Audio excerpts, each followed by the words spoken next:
Okay, I guess I can't stay in the house today. It's cold out, but got a lot of stuff running through my mind here, so might as well make some videos on some little information I may or may not have.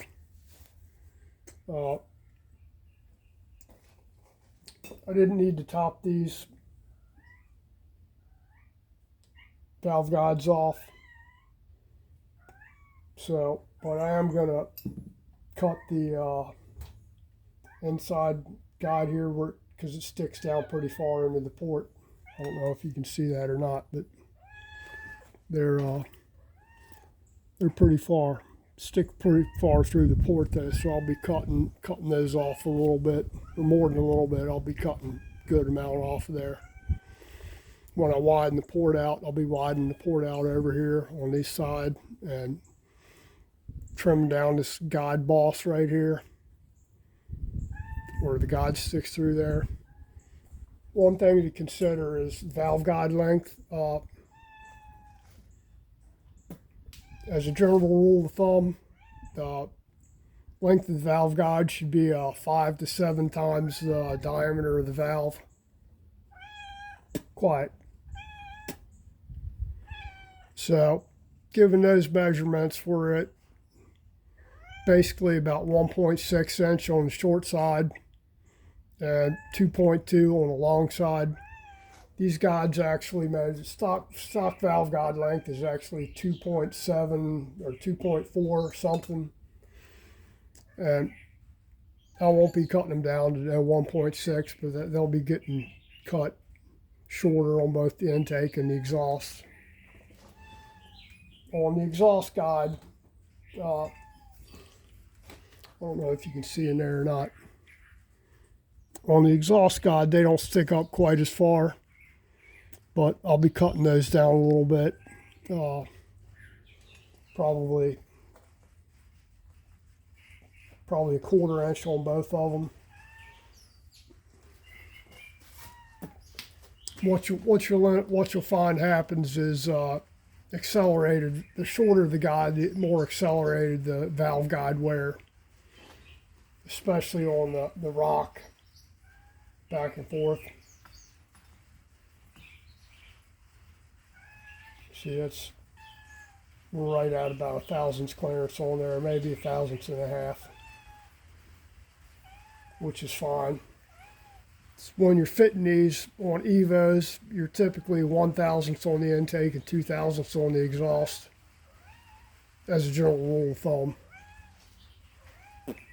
Evo valve guides hold up a lot better than shovel head valve guides. Iron head valve guides are way worse. The intake guides on iron head are really short, and the valve angles really splayed out on an iron head.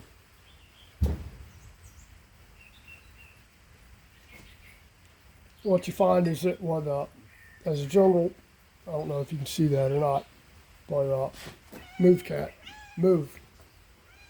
Yeah, you can see it. On an iron head, the valve sticks more at an angle like this.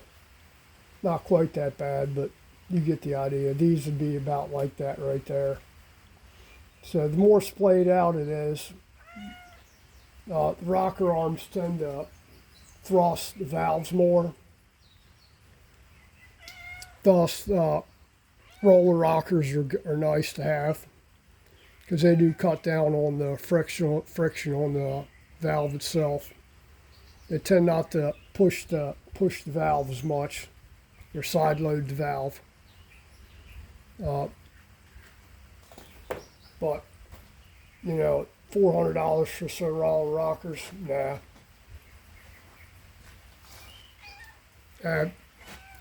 Thing to think about, roller rockers are great. Trust me, I've used them. Used to get them from Baisley. Dan Baisley, I think is his name. Used to do roller rocker conversions where he used to sell them rocker arms, like old rocker arms. And what he'd do is he'd cut the ends of them off and weld on roller rocker portions that he made onto the stock rocker arms. You know, which sounds kind of hokey, but used to get rocker arms from, and I beat the hell. I mean, I'm talking rev stuff that, you know I've revved 8,000 RPM out of stuff, and something you probably shouldn't be doing on any Harley motor. 8,000, that's really excessive, but you know, messy shift or whatever, or road racing, you know, you don't have your gearing set right, so you end up drafting with somebody, and you look down and you're pulling 7,800, 8,000 RPM, and never broke one, never had a problem with them. But that being said, a friend of mine builds XR 750 engines, and through his testing, what he found is that the moment of inertia on the roller rockers are actually heavier. So he found that they're more likely to, because of the added weight on the valve side from the roller rocker, they actually were more likely to float. That's according to him, and I kind of believe him. But, you know, for street bike, yeah, roller rockers are great. Plus, if you want to run a higher rocker arm ratio, you're pretty much set with, you know, S&S or whoever else is making them. I'm sure somebody else does. The only one that come off the hand is I know S&S does, has a 1.7 or 1.71 or something like that. But that's it for the valve guide stuff here.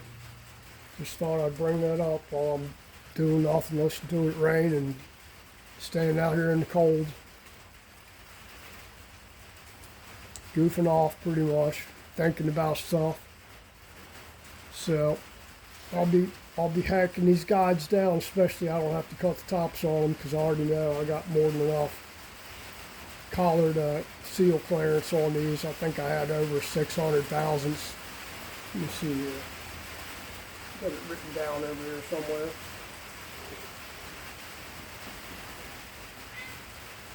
Yeah, I had like 610 thousandths. That's with the seal on. So I don't need to cut these down any. And all you do there is you use a valve guide cutting tool to come in from the top, and it trims the top of the guide nice and keeps the same shape. Trims it down so if you have to, and I don't have to do it now. I don't know where my valve guide cutting tool is. I got it around here somewhere. Got a couple of them. Got one for these size guides and one for shovel head guides, bigger 3/8 guides. A couple of spring pocket tools for cutting spring pockets down.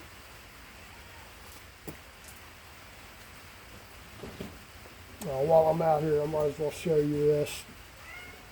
If you notice this hole right here going through the cylinder head, that's the drain hole for the oil. You know, the head sits on the oil, collects up in here, so the hole's up here, so it puddles oil around the guide a little bit, helps to remove some of the heat out of the exhaust valve side. Intakes, just, you know, it basically runs down. I mean, you got some in there, but I'm not so much concerned about the intake side as cooling off the exhaust valves.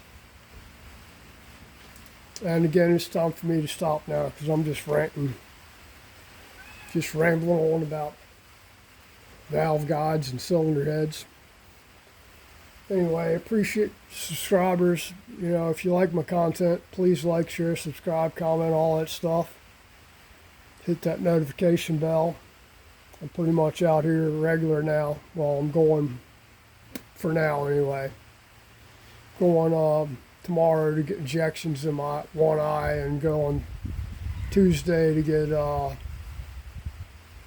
laser in the back of my right eye. I got blood veins leaking in the back of my eyes here. And May 1st, going to get cataract surgery. And once that's done, hopefully I'll be able to see a little bit better instead of having using my camera as a magnifying glass. But thanks for watching. Everybody have a good weekend. I'll probably do another one here in a couple of minutes. I have another one thinking about something. So this stuff comes and goes, you know. You get older and I'll think about something. Get down. Damn cat. Get down. Think about something and